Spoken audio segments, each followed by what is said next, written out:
90% से ज़्यादा traders funded नहीं हो पाते। फर्स्ट पे आउट तक पहुंचना तो दूर की बात है। लेकिन इस वीडियो में मैं आपको सबसे सिंपल डे ट्रेडिंग स्ट्रैटेजी दिखाने वाला हूं, जो सिर्फ इवैल्यूएशन पास ही नहीं करती, बल्कि मुझे कंसिस्टेंट पे आउट्स दिला चुकी है। ऐसे पे आउट्स जो मल्टीपल डिफरेंट फर्म्स में hundreds of thousands of dollars के वेरीफाइबल पे आउट्स तक पहुंचाया है। ये स्ट्रैटेजी इतनी सिंपल है कि कंप्लीट बिगिनर भी इसे आज से यूज करना शुरू कर सकता है। अगर आप मेरी फ्री इंस्टाग्राम कम्युनिटी ज्वाइन करना चाहते हैं, जहां मैं यूट्यूब पर जिन कॉन्सेप्ट्स की बात करता हूं उन्हीं को रील्स में ब्रेक डाउन करता हूं, तो लिंक डिस्क्रिप्शन में है। इस वीडियो के एंड तक आपके पास एक क्लियर ट्रेडिंग स्ट्रैटेजी होगी जो हर दिन शो अप करती है, और आपको सिर्फ क्या ट्रेड करना है नहीं, बल्कि कब ट्रेड करना है ये भी पता होगा। साथ ही आपके पास एक क्लियर रूल बेस्ड सिस्टम होगा, जिससे आप किसी भी इवैल्यूएशन को पास कर सकते हैं या अपना अकाउंट ग्रो कर सकते हैं। सिस्टम का स्टेप नंबर 1 है पहले समझना कि ईबीपी क्या होता है, जिसे एनगल्फिंग बार प्ले कहते हैं।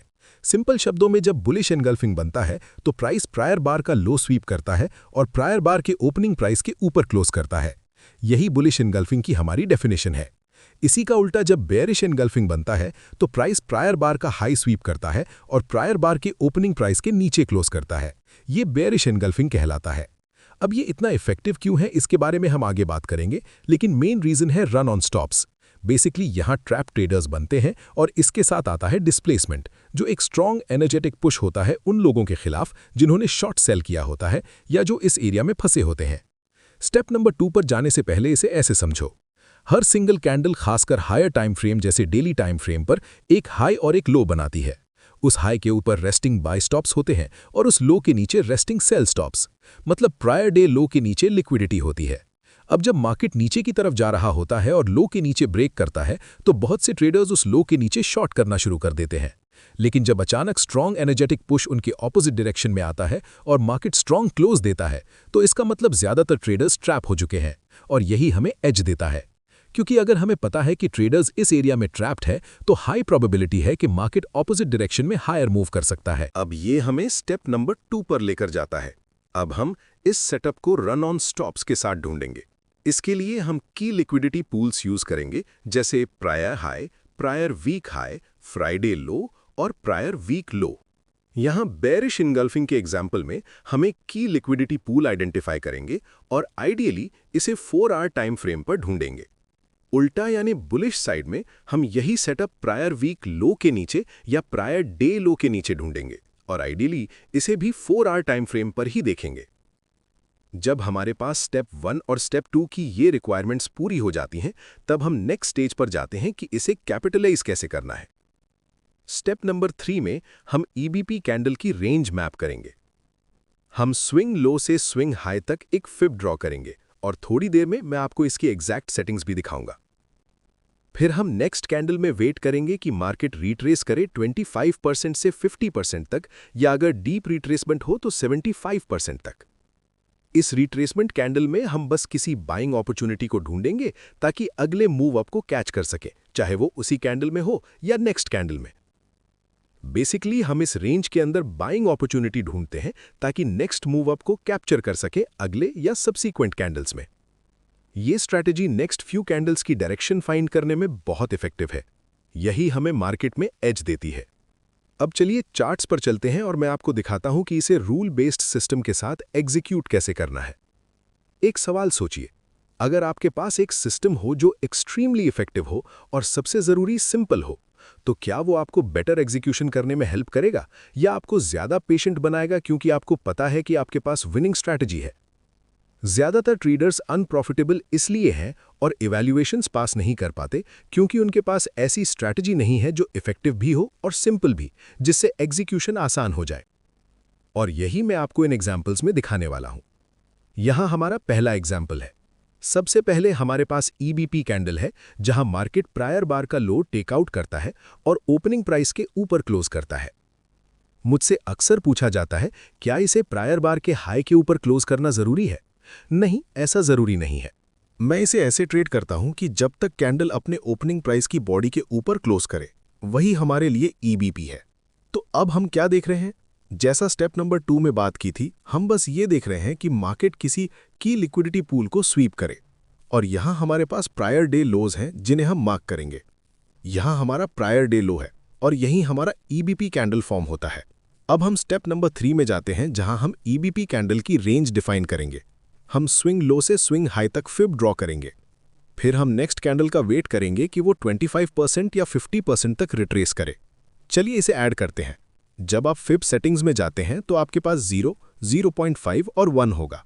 फिर आप 0.25 ऐड करेंगे और 0.75 भी ऐड करेंगे। यही फिब की सेटिंग्स आपको चाहिए। अब हमारे पास की लेवल्स रेडी हैं। जब नेक्स्ट कैंडल रिट्रेस करेगी तो आइडियली हम एंट्री 25% या 50% के आसपास ढूंढेंगे। स्टॉप लॉस 75% के थोड़ा नीचे जाएगा। अगर आप अग्रेसिव होना चाहते हैं तो 75% के नीचे रखें, और अगर कॉन्जर्वेटिव होना चाहते हैं तो स्विंग लो के नीचे रखें ताकि एक्स्ट्रा सेफ्टी रहे। बेटर रिस्क टू रिवॉर्ड के लिए मैं यूजुअली 50% के आसपास ऑर्डर प्लेस करता हूं, और मैं fixed 1:2 risk to reward target करता हूं। ये बहुत बेसिक लग सकता है, लेकिन अगर आपको ओवरऑल मार्केट स्ट्रक्चर समझ में आता है और मार्केट कहां जाना चाहता है ये पता है, तो आप हायर टाइम फ्रेम ऑब्जेक्टिव्स भी टारगेट कर सकते हैं।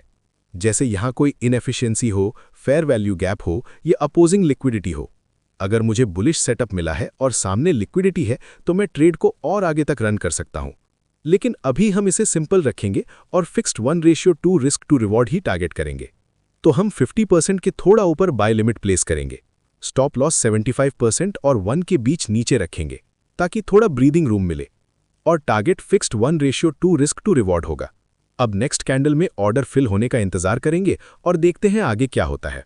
ठीक है, यहां हमें एंट्री मिल गई और वहीं पर हमारा फिक्स्ड 1:2 रिस्क टू रिवॉर्ड भी हिट हो गया। हमें एक बहुत डीप रिट्रेसमेंट मिला। मार्केट वापस 50% लेवल तक आया। हमारा स्टॉप लॉस ट्रिगर नहीं हुआ, और फिर नेक्स्ट कैंडल में देखिए मार्केट कैसे ऊपर मूव करने लगा, हमारे टारगेट से भी आगे। ये ट्रेड लगभग 1:3 तक चला गया। मुझसे अक्सर पूछा जाता है, क्या आप लोअर टाइम फ्रेम्स पर जा सकते हैं? क्या आप 5 मिनट या 15 मिनट एंट्री देख सकते हैं? आंसर है हाँ, लेकिन उस पर हम एक अलग वीडियो में डिटेल में बात करेंगे, तो सब्सक्राइब जरूर कर लें, क्योंकि उस टॉपिक को हम आगे डीपली कवर करेंगे। ये एक बहुत सिंपल और ईजी प्ले था। अब चलिए दूसरा एग्जाम्पल देखते हैं। यहां हमारे पास चार्ट पर एक ईबीपी कैंडल का एग्जाम्पल है। Step number 1, EBP candle identify करें। ये ऐसी कैंडल है जो प्रायर बार का हाई टेकआउट करती है और फिर प्रायर बार के ओपनिंग प्राइस के नीचे क्लोज करती है। ये स्टेप नंबर 1 है। स्टेप नंबर 2, अब हम देखेंगे कि मार्केट प्रायर डे हाई या प्रायर वीकली हाई को टेकआउट करे। इस एग्जाम्पल में मार्केट प्रायर वीक हाई के ऊपर भी गया और फिर हमें डिस्प्लेसमेंट मूव लोअर मिला। स्टेप नंबर 3 में हम फिबोनाची टूल लेते हैं, स्विंग हाई से स्विंग लो तक ड्रॉ करते हैं। अब हम 50% पर एंट्री ढूंढेंगे, स्टॉप लॉस 75% और 1 के बीच में रखेंगे, और इस ट्रेड पर भी fixed 1:2 risk to reward target करेंगे। अब देखते हैं नेक्स्ट कैंडल में ऑर्डर फिल मिलता है या नहीं। मार्केट सीधे हमारे सेल लिमिट तक आया, स्टॉप लॉस सेफ है।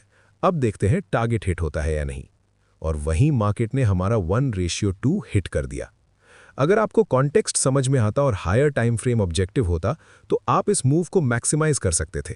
ये मूव 6 आवर तक गया, मतलब अगर आपने $100 रिस्क किया होता तो $600 बना सकते थे। उम्मीद है अब आपको इसकी पावर दिख रही होगी, क्योंकि ये स्ट्रैटेजी सिर्फ इफेक्टिव ही नहीं है बल्कि स्पॉट करना भी बहुत सिंपल है। अब चलते हैं आखिरी एग्जाम्पल पर। ये गोल्ड का चार्ट है और मैं आपको दिखाना चाहता हूं कि ये स्ट्रैटेजी सिर्फ स्टॉक्स या क्रिप्टो पर ही नहीं बल्कि हर एसेट क्लास पर काम करती है। फ्यूचर्स, क्रिप्टो, फॉरेक्स, मेटल्स, जो भी मार्केट हो हर जगह अप्लाई होती है। यहां भी हमारे पास ईबीपी कैंडल है, क्योंकि मार्केट ने प्रायर बार का लो टेकआउट किया और ओपनिंग प्राइस के ऊपर क्लोज दिया। यहां इस दिन के डेली लो को भी स्वीप किया गया है, जहां मार्केट उस लिक्विडिटी पूल को लेता है और फिर एक अच्छा मूव अप देता है। तो अब फिर से सिंपल तरीके से देखें। स्टेप 1, हमने ईबीपी आइडेंटिफाई कर लिया। स्टेप नंबर 2, हम उस की लिक्विडिटी पूल के नीचे हैं और इस स्पेसिफिक लो को स्वीप कर चुके हैं। अब स्टेप नंबर 3 में हम अपना फिब लेंगे, स्विंग लो से स्विंग हाई तक ड्रॉ करेंगे, जो बहुत सिंपल है। हम 50% पर बाय लिमिट प्लेस करेंगे, स्टॉप लॉस 75% और 1 के बीच में रखेंगे ताकि थोड़ा ब्रीदिंग रूम मिले, और टारगेट रहेगा फिक्स्ड 1:2 रिस्क टू रिवॉर्ड। चलो इसे फॉरवर्ड प्ले करते हैं और देखते हैं ऑर्डर फिल मिलता है या नहीं। नेक्स्ट कैंडल आती है, लेकिन अभी हमें ऑर्डर फिल नहीं मिलता। ठीक है, अब हमें मार्केट में टैग मिल गया। अब देखते हैं ये ट्रेड कैसे प्ले आउट करता है। मार्केट न्यू हाइज बनाना शुरू करता है। अब देखते हैं 2 आवर मिलता है या नहीं, और वहीं नेक्स्ट कैंडल में हमें 1:2 रिस्क टू रिवॉर्ड मिल जाता है। ये दिखाता है कि ये स्ट्रैटेजी किसी भी एसेट क्लास पर काम करती है और सबसे इंपॉर्टेंट, ये स्ट्रैटेजी एक्सट्रीमली सिंपल और इफेक्टिव है, जो किसी भी फंडेड अकाउंट को पास करने के लिए एग्जैक्टली चाहिए होती है। मैंने एक अलग वीडियो भी बनाया है जहां मैंने डिटेल में बताया है कि इवैल्यूएशंस कैसे पास करें, बजट कैसे आइडेंटिफाई करें, रूल सेट्स को कैसे हैंडल करें और ओवरऑल अप्रोच क्या हो। उस वीडियो का लिंक यहीं होगा, आप उसे देख सकते हैं, ताकि आप इस स्ट्रैटेजी को यूज करके उसे सुपरचार्ज कर सकें और प्रॉपर इवैल्यूएशंस पास करके अपना फर्स्ट पे आउट बैंक में ट्रांसफर कर सकें।